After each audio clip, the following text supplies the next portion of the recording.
বৃষ্টির দিনে ঘুরতে বেরিয়ে এবার যাচ্ছি পরবর্তী গন্তব্যস্থলে। আমরা এসেছি বালাজিতে। রানাঘাট বা রানাঘাটের কাছাকাছি যারা থাকেন তারা প্রত্যেকেই মোটামুটি বালাজির নাম হয়তো শুনেছেন। আমি অনেক আগে এখানে একবার গেছিলাম, এখানে তখন শুধুমাত্র শাড়ি পাওয়া যেত। এবার গিয়ে দেখছি এখানে সমস্ত কিছু, কেউ বিয়ের কেনাকাটা এখান থেকে করে আসতে পারবে, সমস্ত কিছুই এখানে পাওয়া যায়। বেনারসি লেহেঙ্গা, ওড়না, ডিজাইনার ব্লাউজ, নর্মাল ডেইলি ওয়্যারের ব্লাউজ, পেটিকোট, ইনারওয়্যার, এভরিথিং। এমনকি বর পোশাক যেমন ধুতি পাঞ্জাবি এসব এখানে পাওয়া যায়। ছাপার শাড়ি, লুঙ্গি, গামছা, সমস্ত কিছুই পাওয়া যায়।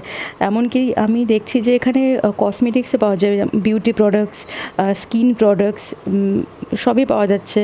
আমার মামি দেখুন এই ব্লাউজগুলো কিনেছে, দেখুন কি সুন্দর ব্লাউজগুলো, 200 কি 250 করে নিয়েছে। এমনি দোকানে গেলে কিন্তু 500 550 কমে এই ব্লাউজগুলো পাওয়া যায় না। সুন্দর লেস লাগিয়ে খুব সুন্দর ডিজাইন করা হয়েছে ব্লাউজগুলোতে। এটা হলো ফার্স্ট ফ্লোর। এখানেও শাড়ি রয়েছে, কিন্তু এখানে অন্য রকমের শাড়ি, মানে নিচে যেরকম রয়েছে সেরকম নয়। এখানে হ্যান্ড এমব্রয়ডারি আর মেশিন এমব্রয়ডারির শাড়ি মেনলি রয়েছে। আর রয়েছে বেনারসি। আমার মামি একটা 1000 টাকা দিয়ে একটা বেনারসি কিনেছে। ওরা 1000 টাকায় কী করে বেনারসি দেয় আমি জানি না। কোয়ালিটি কিন্তু খুবই সুন্দর, খুবই ভালো। এটা হলো সেকেন্ড ফ্লোর। এখানে ছেলেদের জামা কাপড় পাওয়া যায়, ছোটো বয়েজদেরও জামা কাপড় পাওয়া যায়। এই শাড়িটা আমার মেজো মামি কিনেছে, দেখুন শাড়িটা খুবই সুন্দর। 2000 টাকা বোধহয় নিয়েছে, আর 15,000 টাকার শপিং করেছে বলে এই ট্রলিটা দিয়েছে। আপনারা একবার ভিজিট করে আসতে পারেন।